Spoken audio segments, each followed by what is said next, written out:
Halo, assalamualaikum warahmatullahi wabarakatuh. Apa kabar sahabat Kang Edi Banyuwangi? Salam sejahtera, salam rahayu. Semoga sahabat Kang Edi semua diberi berkah rezeki, kesehatan dan kebahagiaan. Jangan lupa kita ngopi dulu. Bismillahirrahmanirrahim. Kopi asli dari Banyuwangi, kopi robusta. Baik sahabat Kang Edi yang berbahagia, untuk konten kali ini ada kayaknya cukup menarik ini. Jadi juga beberapa request dari sahabat Kang Edi. Kita akan coba kupas sedikit saja sesuai dengan kapasitas, pengalaman dan kemampuan Kang Edi yang memang tidak dipaksakan. Yaitu tentang apa itu khodam. Nah, kalau udah dengar bahasa khodam itu pikiran kita, imajinasi dan halusinasi kita itu sudah mengarah ke sesuatu yang berbau halus, yang berwujud apa kira-kira? Wujudnya apa? Yang berbau halusinasi, imajinasi, sesuatu yang memang astral, berwujud, dan wujudnya tergantung dari apa yang kita. Ya, oke, sekarang kita bahas khodam. Khodam sendiri itu menurut apa yang pernah Kang Edi sendiri pelajari, dengar dari guru, dari orang tua Kang Edi, dari abahnya Kang Edi, khodam sendiri kalau di bahasa Jawa kan itu adalah perewangan. Nah, perewangan atau saya bilang bukan seseorang ya, seseorang yang memang dibantu oleh sesuatu, direwangi, diewangi, dibantu oleh sesuatu, tanda petik. Nanti saya bahas di belakang, di berikutnya. Kemudian kalau khodam sendiri itu dari bahasa Arab, sama, yaitu pembantu atau perewangan, seseorang yang dibantu oleh sesuatu. Ya, kalau khodam kita, ya kalau di dunia nyata ini kita punya pembantu rumah tangga, gitu. Kita punya karyawan, itu khodam-khodam kita. Baik, Kang Edi Banyuwangi. Khodam itu sendiri memang sesuatu yang menarik untuk dibahas, dan khodam itu sendiri banyak sekali yang disalah persepsikan dan disalah artikan dan disalahgunakan. Maksudnya begini, ada beberapa buku yang pernah saya baca, dan itu buku tua sekali, tentang pembelajaran ilmu tauhid, ilmu sejati, dan ilmu kasampurnan. Itu bahasanya ada Arab, ada Jawanya. Jadi begini, maaf saya sampaikan jika salah. Jadi setiap insan, setiap manusia yang terlahir ke dunia ini tidak sama sekali ditemani oleh eksistensi apapun kecuali dirinya sendiri. Jadi sekali lagi, saya pernah baca di buku saya, ada kitab saya, jadi terjemahan bahasa Jawa dan tulisannya Arab. Jadi setiap manusia, setiap insan yang terlahir di muka bumi ini tidak ditemani satu eksistensi apapun selain dirinya sendiri. Nah, ini cukup menarik. Jadi khodam itu didapat dari mana? Kok begitu, kadang-kadang kok begitu diagung-agungkan oleh beberapa pihak dan beberapa oknum, dan khodam itu sendiri bisa dijual belikan oleh beberapa pihak dan beberapa oknum. Dijual belikan dalam tanda petik itu dimaharkan. Kamu khodam apa? Mahar sekian. Kamu khodam apa? Mahar sekian, sesuai dengan fungsi dan kemauannya itu. Nah, kembali lagi ke tadi, baru disampaikan tidak ada satu eksistensi apapun yang ikut lahir ke dunia ini. Waktu si jabang bayi itu lahir ke dunia. Sahabat Kang Edi yang Banyuwangi, memang cukup menarik dan cukup dalam kajian ini. Khodam itu sendiri kan pendamping. Jadi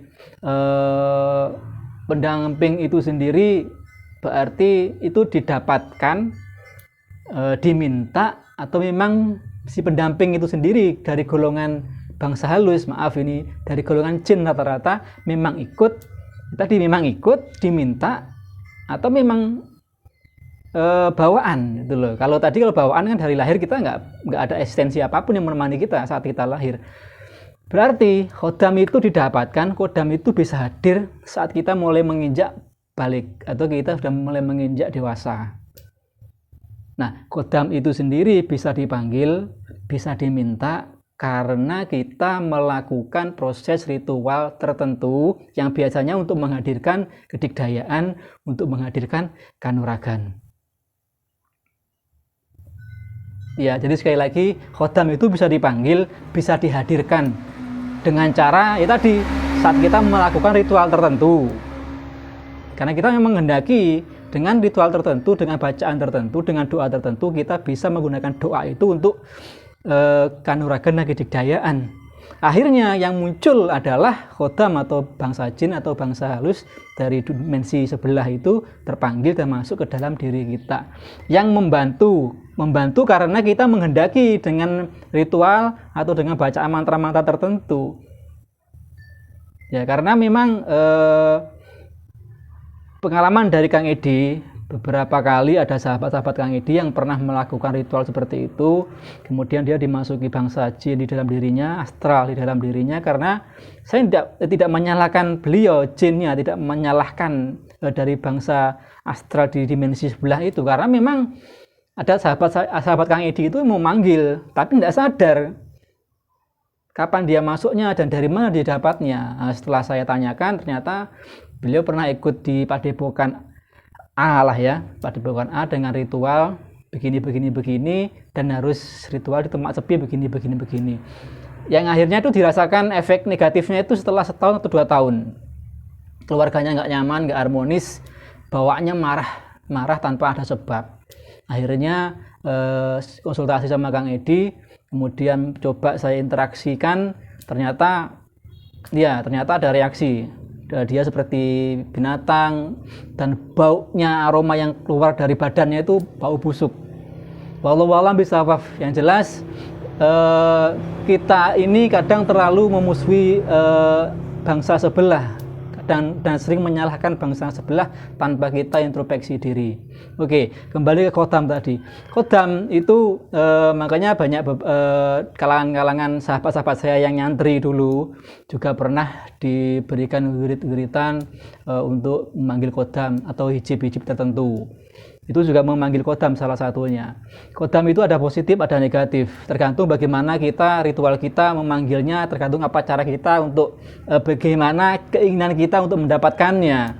Yang jelas, sekali lagi, kalau di ilmu tauhid, ilmu sejati, ilmu kesempurnaan, kita ini adalah satu.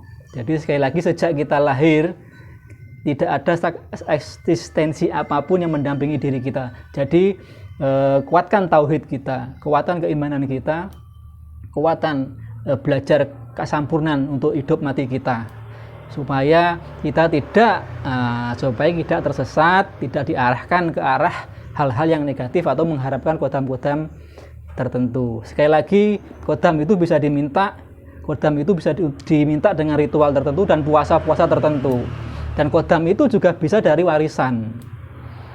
Nah, kalau dari warisan itu biasanya, dan itu tadi, kodam itu cenderung ada positifnya, ya ada negatifnya, tergantung permintaan sebelumnya. Untuk apa kita meminta kodam itu? Yang jelas, kalau bisa kita lebih percaya dengan diri kita sendiri, kita lebih percaya kepada Tuhan, Allah Subhanahu wa Ta'ala, untuk tidak diri kita ini dicampur baurkan dengan dimensi-dimensi lain. Yang jelas memang ada dimensi lain, itu ada. Bahkan di Al-Quran itu ada ayat yang namanya ada surat jin itu ya. Jadi memang begitu istimewanya juga beliau itu, karena memang beliau jin itu salah satu makhluk ciptaan Allah yang mungkin pertama kali yang mendiami bumi sebelum bumi ini jadi seperti ini gitu loh. Nah, baik sahabat Kang Edi Banyuwangi, eksistensi kodam itu sendiri, kalau memang itu kondisinya negatif, dia akan sangat mengganggu kita. Mungkin kita kuat memiliki kodam itu, tapi bagaimana dengan anak cucu kita? Jadi usahakan sekali lagi bertauhid dengan baik, maksimalkan keyakinan kita kepada Tuhan, kepada Allah Subhanahu wa Ta'ala.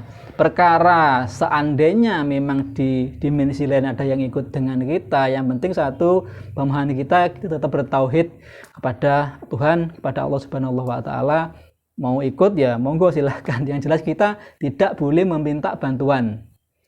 Sekali lagi kita tidak boleh meminta bantuan untuk sengaja mendampingi kita, memanggil dengan cara dan ritual apapun. Karena untuk pemanggilan kodam itu sendiri kita harus mengetahui gelombang frekuensi beliau gitu loh. Makanya kenapa kok harus puasa tertentu, harus ritual, harus semedi dan segala macamnya lah, seperti itulah ya. Karena untuk memanggil itu, beliau itu harus merendahkan frekuensi kita. Mungkin di antara frekuensi otak, gelombang otak itu di alfa dan theta. Mungkin kekuatan frekuensi itu antara 4 sampai 12 Hz ya. Nah, dari situlah kita akan bisa menembus frekuensi atau alam atau aura dimensi di sebelah itu. Sebenarnya cukup rumit untuk kita memanggil itu. Makanya kadang-kadang kita dibutuhkan puasa kan untuk merendahkan frekuensi gelombang otak kita ke arah alfa dan theta. Ya mungkin pembahasannya cukup itu dulu ya. Jadi sahabat Kang Edi Banyuwangi, hati-hati dengan kodam. Tidak semuanya kodam itu positif dan juga tidak semua kodam itu negatif. Tetap kuatkan keimanan kita, kuatkan ketauhidan kita kepada Allah Subhanahu wa taala. La haula wala quwata illa billahil aliyyil azim. Semoga manfaat. Wabillahi taufiq wal hidayah. Assalamualaikum warahmatullahi wabarakatuh. Salam dari Banyuwangi. Ngopi.